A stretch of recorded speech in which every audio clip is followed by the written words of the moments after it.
Welcome once again to our series on historic Catholic converts. This time we're going across the ocean over to England. And the very famous historian convert, Christopher Dawson, gives us a wonderful quote from one of his books. Actually, it was his book on the history of the Oxford movement that we're quoting from. He gives us a wonderful quote with which to begin this story. This is what Dawson writes. Oxford was the sacred city of Anglicanism, into which nothing common or unclean could enter, where neither popery nor dissent could gain a foothold.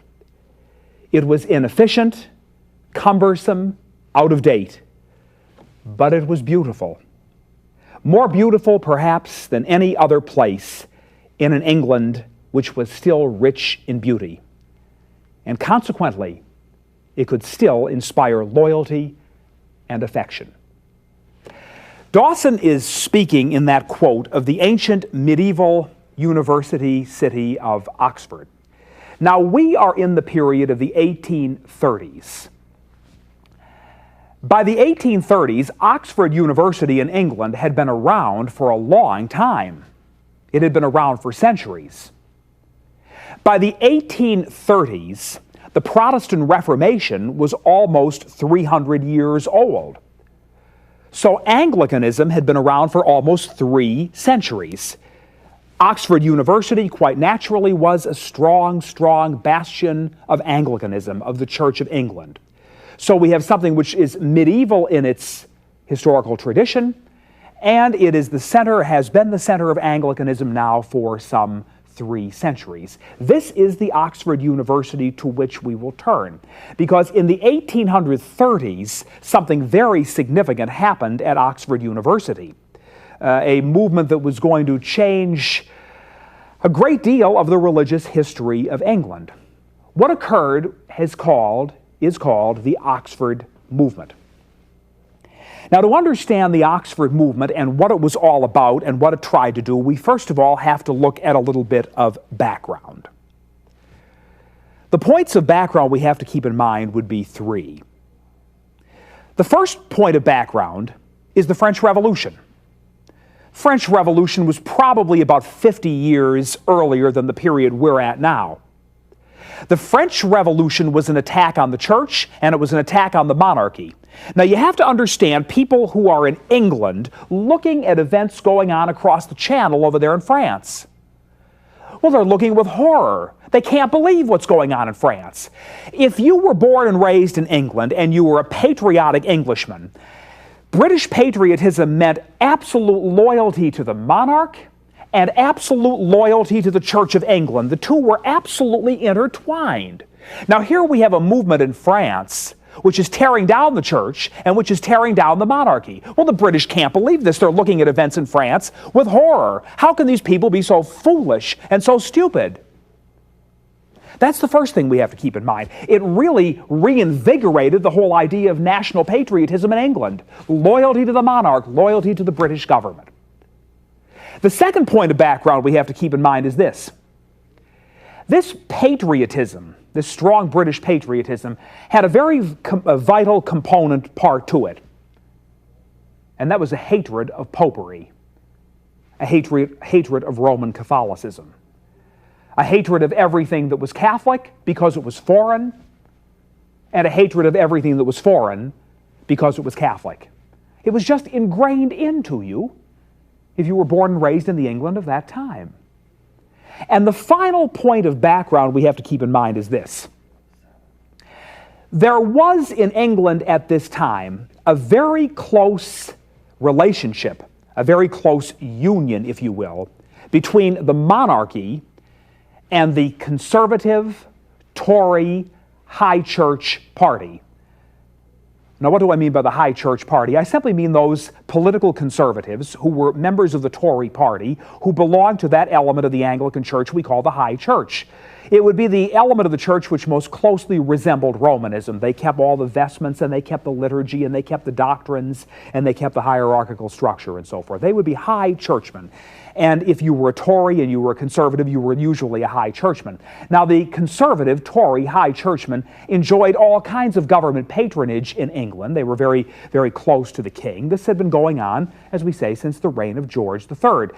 And it was a relationship which had been legitimized in much of the writing of political philosophy of those days, and particularly in the writings of the political philosopher Edmund Burke. So that's the kind of England we are living in as we come to the 1830s when the Oxford movement took place. Now, a word about the decade of the 1830s themselves. It was an unusual period in British history. It was a period in which there was an extraordinary flowering of the national genius. Probably there had not been this kind of a flowering of the national genius since Elizabethan times. The 1830s was a decade of poets. It was a decade of men of philosophy. It was a decade of men of strong political action. It was a decade in which England realized she could no longer be provincial, but rather she must move out onto the world scene and take even a greater part in world affairs. So we have now a little bit of background to remember. We have set ourselves in the decade in which the Oxford movement took place. And now we come to Oxford University again and we ask ourselves, what was this Oxford movement? Well, the movement itself was begun by a number of theologians who taught at Oxford University, men who were teaching philosophy. And if you had to summarize what the Oxford movement was all about and why it was so important to conversions to the Catholic faith, we would summarize it with these 2 points. The Oxford movement tried to prove the dogmatic authority of the Church of England. In other words, the Oxford movement said that if you trace history, if you go back far enough in history to the time of our Lord and to the commission that our Lord entrusted to Peter and the apostles, that you could trace a direct line from Jesus Christ to Peter, who was the head of the church, through the apostles. You could trace a direct line of apostolic succession right to the 16th century. Then in the 16th century, the church had become so corrupt that the reformers had very justifiably left it, and they continued their own tradition in the Church of England all the way down to the 1830s. Now, this is what the people who were the leaders of the Oxford movement were trying to prove, the dogmatic authority and the direct apostolic succession, which could be traced from Christ through Peter and the apostles down through the Church of England. The problem was the more they studied it, the more they realized they could not do it. And the more people who studied this proposition very carefully could not reconcile Anglicanism with what they perceived as the truth. And that is why the Oxford movement brought so many converts to Catholicism. Well, that's the first point, the dogmatic authority of the Church of England. The second point for which the Oxford movement was very well remembered was this. The leaders of the Oxford movement did not agree with the idea of the strong union of church and state that we've been talking about. No, they said the church was supernatural. It was removed from natural concerns. It was not a worldly institution. It was divine. It had been founded by Christ, and it must be kept separate from the state. Therefore, we must separate the concepts of church and state. The church cannot be dependent upon the British government. Now, they were the 2 fundamental components of the Oxford movement. How did these men in Oxford get their views out to the public? How did they influence so many people? How was it that this movement became so well known that so many people came over to the Church of Rome because of it? The Oxford movement got its ideas out to the people through pamphlets, the circulation of pamphlets. Usually they did not call them pamphlets, however, they called them tracts. And hence we usually refer to the Oxford movement as Tractarianism, because it consisted of tracts or pamphlets in which these men expressed their views. The leaders of the Oxford movement, all very prominent in their own time, all very well known in the England of their own time. Of the leaders of the movement, John Henry Newman would be unquestionably the most famous and the most towering figure. Other leaders of the movement are names that, well, unless you've made a study of the Oxford movement, you never would have heard of them. John Keble, Hurl Froude, E.B. Pusey, Now, most people have not heard those names today unless they made a very serious study. The interesting thing is this. Not one of these leaders of the Oxford movement could have done this themselves. They were all very, very dependent upon one another for the success of the movement. Very likely it could not have been carried out or spearheaded just by any one of them acting individually. Of those four names we mentioned, Keble, Froude, and Pusey, despite their strong Roman leanings, would, probably because of loyalty, remain Anglicans. John Henry Newman would not remain an Anglican. He would become a Roman Catholic, and he would become the most famous convert of the 19th century. Of the leaders of the movement, John Keble was the oldest. He was the least willing to change in his views. He was one of these stable figures that every single movement needs. And he was a strong influence on all the others. One of the ideas, however, that John Keble could never abide by was this business of church and state being separate. He thought that was a terribly dangerous concept. This is what he wrote.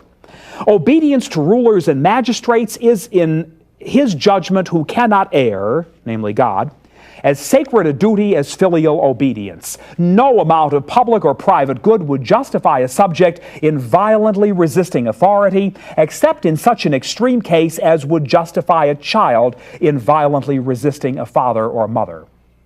Well, John Keble, in his turn, strongly influenced Hurrell Froude, who was a much younger man. He influenced Hurrell Froude in much of his philosophical reasoning and thinking and writing. Hurrell Froude conceived of the human mind as having a potential for spiritual vision, and that vision could be realized only by a process of moral steps which would gradually shape the soul into a harmony with the invisible realities of the world of faith. Froude was a magnificent thinker. John Henry Newman said, "I'm the rhetorician, I'm the writer, these men are the philosophers. I will write many of their thoughts." Not that Newman was not a thinker himself, but he was a superb writer. One of his writings, while he was still an Anglican, got him in trouble. He wrote a pamphlet which he called Tract number 90. Tract number 90 said, listen, if you take the 39 articles, now the 39 articles were the governing body of articles for the Church of England. He said if you read those 39 articles objectively and without prejudice, you will find that they are in perfect consistency and harmony with the teachings of the Roman Catholic Church. My God, they were astounded at Oxford when Newman wrote this. How can he say such a thing? Newman was preaching at the University Church of St. Mary the Virgin in Oxford, which you can still go and visit today. He was removed from his position as preacher of the University Church because of this dangerous opinion that he came out with in tract number 90. He's trying to tell us that the Anglican Church is the same as Roman Catholicism, and it is simply not going to work. So he had to give up his preaching, he had to give up his teaching at Oriel College. He was a fellow at Oriel College at Oxford, and he simply had to retire to the little village of Littlemore, where he was a pastor of the local Anglican Church. It is about a mile or two from Oxford. This movement sounds very intellectual, it sounds very scholarly, it sounds philosophical, it sounds theological. But believe it or not, it had a very practical side to it as well. Professor Owen Chadwick has been a great scholar of the Oxford movement. He writes from a very balanced, very objective, though not from a Catholic point of view. And Professor Owen Chadwick, in one of his books, said, if you are looking for a lot of dogmatic formulas to come out of the Oxford movement, if you're trying to ask the question, well, what philosophy do we get from this? What theology? What doctrinal points? Don't try to do it, says Chadwick. The Oxford movement was actually much more a movement of the heart than it was of the head. It was a way to reform people's spiritual life. It was a way in which people would grow holier. Chadwick writes this, certainly the principal changes which the Oxford movement brought in English life were changes in the mode of worship, changes in the understanding of sanctity, changes in the consequent methods of religious practice. But changes in theological or philosophical thinking were, by contrast, far, far less reaching. So it was a movement in which the leaders saw the Anglican Church had grown spiritually lethargic. They wanted to reinvigorate it. They wanted to spiritualize it. They wanted to make Anglicans more holy. And they did this by trying to, first of all, separate the church from the state, and also by trying to prove the dogmatic authority of the Church of England. They were the two principal component parts. Now, we want to look at three very prominent converts who came into the Catholic faith as a result of the Oxford movement. You could look at hundreds and hundreds of converts who came into the church in England as a result of the Oxford movement, and you could look at a substantial number of converts here in the United States who became Catholics because of the Oxford movement. We want to single out only three, all of them in Britain, and we single out these three because they were very, very conspicuous. The first was William George Ward. William George Ward was the father of Wilfred Ward, and he was the grandfather of Maisie Ward. Now, Maisie Ward married Frank Sheed, and many of you watching this broadcast, if you look in the libraries of your home, you will find old Catholic books published by the publishing house of Sheed and Ward. Well, this is Maisie Ward's grandfather that we're talking about, William George Ward, who came into the church as a result of the Oxford movement. He became a Catholic while he was living at Oxford, and he was a close friend, or became a close friend, of Cardinal Nicholas Wiseman. Cardinal Wiseman said, "Why don't you and your wife move to the vicinity of an old Catholic college now that you are Catholics?" And they agreed, and they decided to do so, and they moved to a vicinity very close to St. Edmund's College in Ware. St. Edmund's College in Ware is today the oldest Catholic college in England. It is the lineal descendant, really, of the famous College of Douay on the continent, where English Catholics had to go to be educated for many, many years during the era of persecution against them, when it was impossible for a Catholic to be educated on the continent of England. So when the penal laws against Catholics changed, St. Edmund's College at Old Hall Green, near the city, the town of Ware, was the first Catholic college to open.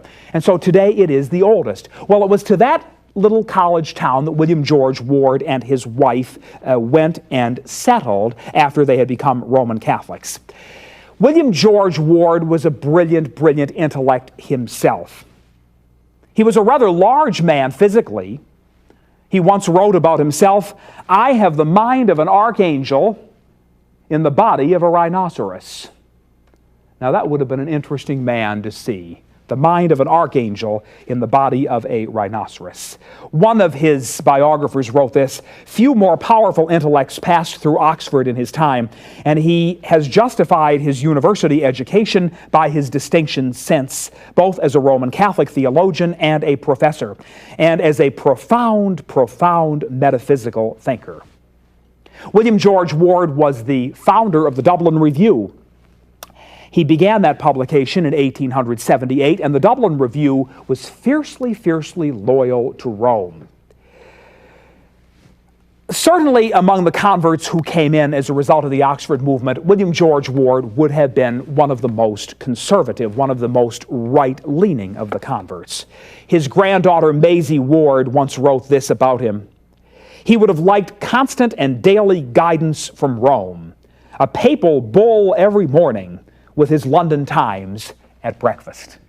So he was fiercely, fiercely loyal to the Holy See, a brilliant and marvelous convert. The second convert who came into the church as a result of the Oxford movement was Henry Edward Manning. Henry Edward Manning came from a very well-to-do family. He studied at Oxford. After he graduated from Oxford, he entered the Anglican ministry, and as a young Anglican minister, he married, had a wife, and was actively engaged in the Anglican ministry in various churches. He was a rising star in Anglicanism. He became the Dean of Chichester.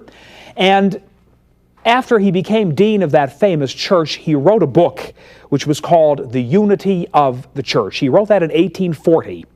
As a result of writing that book, he really confirmed his Anglican credentials and was a rising star in the Church of England. But then he began to read the Oxford Tracts, the pamphlets of the Oxford movement. And he became very, very much enamored of the Oxford Tracts and where they were going, and he thought that he might go there himself.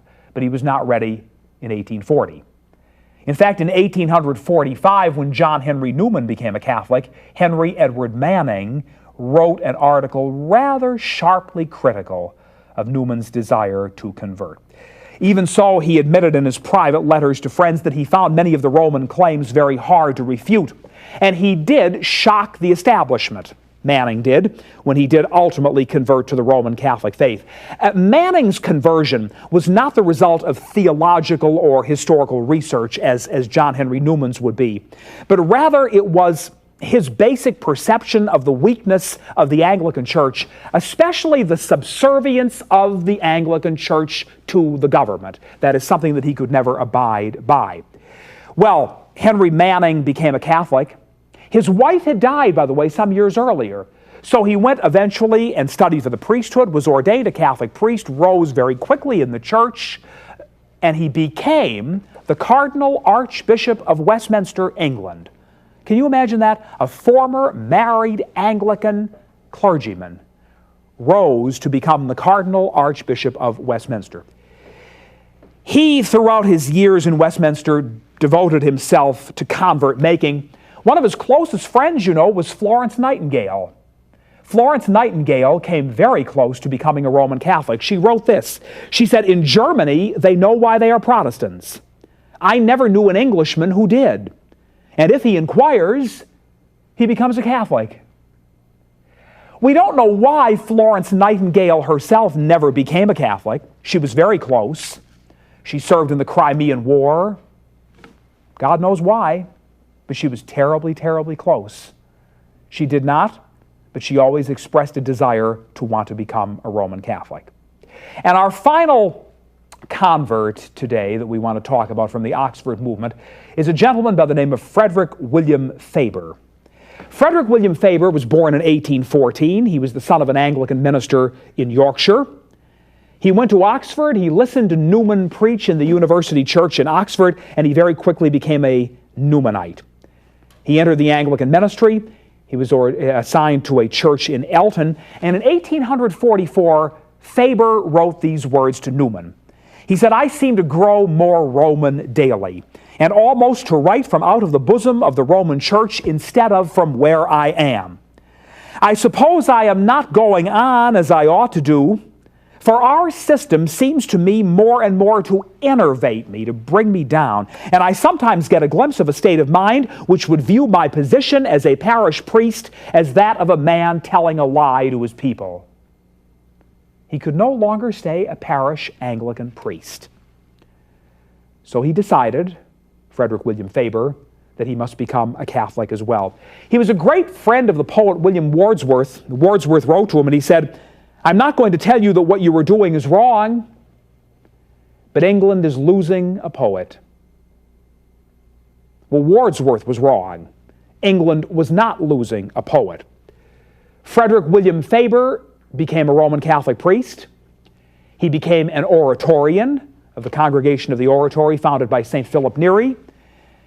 He was the founder of that magnificent Brompton Oratory in London, in the Knightsbridge section of London, so close to the famous department store of Harrods, one of the great, great Roman churches in the city of London. And as a Roman Catholic, Frederick William Faber became a tremendously popular devotional writer. He wrote All for Jesus. He wrote Growth in Holiness. He wrote The Creator and the Creature, The Foot of the Cross, and The Precious Blood. And he was a great writer of Catholic hymns. I suppose one of the best known, if not the best known, was The Faith of Our Fathers, written by Father Faber of the Oratory. Such then were typical Oxford movement converts: William George Ward, Henry Edward Manning, Frederick William Faber. Many historians would give the Oxford movement a lifespan of about a dozen years, and certainly in natural terms, a lot of things took over which would have precluded what the Oxford movement was all about. But from the perspective of the faith, my friends, from the perspective of the Catholic faith and bringing converts to the Catholic faith, the Oxford movement was a movement of very, very enormous consequence, both in England and here in the United States. It attracted very significant converts in both places.